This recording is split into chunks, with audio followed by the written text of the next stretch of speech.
The number one overall pick might have a high ankle sprain and more big news. So Jonathan Taylor left with the ankle injury. They have a Thursday game against Denver. Let's say he's out. What does the backfield look like? Nyheim Hines is 75% rostered. I mean, is there even a waiver claim to make here, Dave? I think it's Deion Jackson. I know he's on the roster. I'm not sure if they've got anybody on the practice squad that would leapfrog Deion Jackson for splitting the workload with Nyheim Hines. But I don't think I'd feel real good starting either of those Colts running backs. And it's not necessarily because of the matchup. I don't love what I saw from this offense for much of the game. Matt they Ryan's were a mess. Super bad. But look, it's hard to call him. I agree with you, but he completed 27 of 37 passes for 356 yards and 2 touchdowns. It's hard to say you're bad when you put up those kinds of numbers, but it wasn't pretty. It wasn't the best game, and he really did start to turn it on. Honestly, it was all like second half, if you ask me. But it's an ugly offense. The offensive line isn't playing to what we thought it would be. How does he throw for 356 yards and Paris Campbell catches 3 passes for 31? Or Paris Campbell. Campbell. Yeah, Paris that's Campbell was better than Michael Pittman. Alec Pierce was twice as good, yardage-wise. It'll be on the worryometer. But let's stick to the topic here of the Colts backfield. Do you think Nyheim Hines, Dave said he's not a practice squad. Do you think Nyheim Hines becomes at least a flex? High-end flex. Low-end number 2 running back. Okay. You know who they've got? Hold on. You know who they've got on their practice squad? I'm glad I looked. Philip Lindsay. Oh.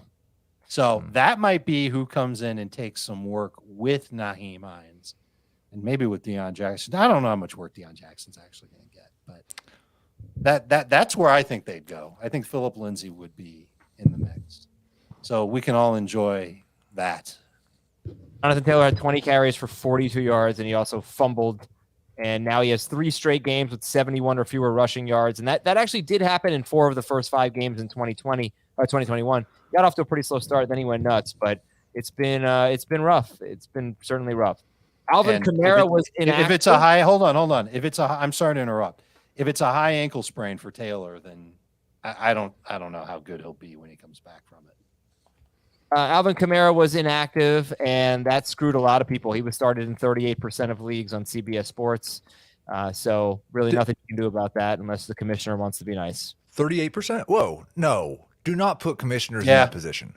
We already did. At this point, it's a little late. But don't text me and say, I accidentally started someone who didn't play. Can you please put him in my lineup? If you live in California, that's being rude. And it's 6:30 in the morning and you're asleep and he's inactive completely as a surprise, I don't think it's unreasonable before the 1 o'clock game or before the 10 a.m. local games start to say, hey, I didn't know. And the commissioner can make that. I think it's okay. fine. Adam. No. Let's say I was playing you and I did that and I overslept because I'm on the West Coast and I had some fish tacos the night before that were bad and I missed it and Kamara was in my lineup and I called you asking for forgiveness and I'm playing you. Do you let me off the hook? You let me put in Miles Sanders? Yeah, probably. Obviously, it would have to be before. You are a sucker. You are a sucker and you are too nice and you still made a great trade. It's the only. Thank you very much. It's the only scenario. The London scenario is the only scenario where this is even in play. It was really weird. He was not supposed to be inactive, and it's super early in the morning for people. I get it. Javonte Williams, though, he left on crutches. Melvin Gordon also, he was on crutches after the game. Melvin Gordon also got hurt, but he came back. Came back. Mike Boone had the most playing time after the Javonte injury. Did Melvin get hurt, or did he fumble again and got benched? Oh, he got hurt, and then he maybe both, but he definitely got hurt briefly. Okay. Well, the Javonte news probably is not going to be good. Yeah, that's a huge deal, obviously, and could be enormous for Melvin Gordon and less so for Mike Boone, but he'll be on the waiver wire for you.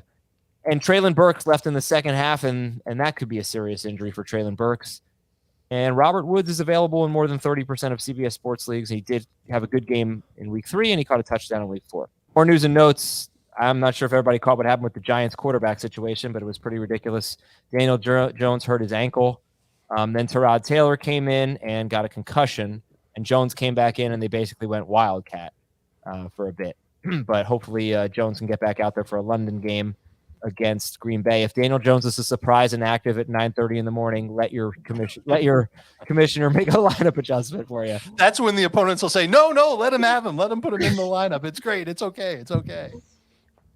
Kenny Pickett replaced Mitchell Trubisky. So, Yep. I don't know a team that has a harder stretch of games coming up than the Steelers. They can't start him next week. I'm not that familiar with their schedule, but with every team's schedule, but Buffalo, Tampa Bay, Miami, Philadelphia, 3 of them on the road, then a bye, then the Saints, then the Bengals. It really, David, makes you wonder how much, Heath, makes you wonder how much you can trust anyone on the Steelers. Honestly, anyone on the Steelers. I will just say that the kid has moxie. He showed that, but that was pretty much all he showed. And the Bills might break him behind this offensive line. Like, don't do that to him. I don't know that you can go back at this point. But the kid has moxie. That is that's an old person. Like that, you kind of sound old when you say that. I kind of am old. All What right. does that make me? I'm older than you. Yeah, you're old. Yeah, I'm old another- AF. You know who used to have moxie too was Cade McNown. And look at what happened to him. I think he's got more than moxie. I think I think he can be a good quarterback, but it's just such a bad situation. I do think his arrival was great for George Pickens. You saw what Pickens did with Kenny Pickett. Like 70 of his 100 yards came with Pickett. So I'm down with that. This might be a disaster of a season for the Steelers, but if Pickett's going to get Pickens going, it might be bad for Deontay Johnson. We've had some good numbers with Pickett too. Pickett, Pickens, and picks. Brian Hoyer also left. Another quarterback went down. Brian Hoyer left in the first quarter with a concussion. Bailey Zappi. I wouldn't say he did a nice job. He didn't do much, but they hung in there. They lost the final moments in overtime at Green Bay. DK Metcalf was carted off the field for apparently a bathroom break. Wow, that is that's living. Didn't Paul Pierce do that once? They carried. Oh, they put him in a wheelchair, right? Yeah. That was right to use the can. Yeah. I asked our editor RJ if they could get me a cart here to take me to the bathroom whenever I needed to go. He said, "Should we get 2 because you go so much?" I said, "No, never mind." Jahan Dotson left with a hamstring injury. Kenny Golladay knee injury. Noah Brown neck injury. Justice Hill left with an injury. Jonnu Smith left with an injury. Any interest in Hunter Henry next week against the Lions? No. Jonnu Smith is out. Okay. Quintez Cephas, Lions receiver, he left with an injury. Minnesota safety, Louis Seen, rookie, mostly a special teams guy. He's barely played on defense, but he was carted off with a bad injury in that London game early on. Mark Ingram and Chris Olave left, but they both came back. Darius Slay, actually 2 pretty big injuries for the Eagles. Cornerback Darius Slay and left tackle Jordan Mailata, both left. Based on what I read, it seems like Mailata's is a bigger concern. Slay said he's fine. They're at Arizona next week. And I'm not going to read any more of the injury. The Giants had actually 3 pretty big injuries, too. 2 starting defensive backs plus right tackle Evan Neal. The Cowboys are hoping Evan Neal can make it back for their game on Thanksgiving. LOL. It's not funny? That's pretty funny. And Shaq Leonard left after helmet-to-helmet contact that he suffered. It was evaluated for a concussion. I don't know if he officially suffered one, but Shaquille Leonard missed the first 3 games, finally came back, left with head injury. Oh, and Zach Martin left with an injury. Dallas. Not even a word about my guy Isaiah McKenzie. Isaiah McKenzie left too. Sorry about that. I was trying to get rid of the sad. He scored another touchdown. Yeah. He seems to be evolving in this Bills offense. Maybe if he misses time, Gabe Davis can get going. There you go.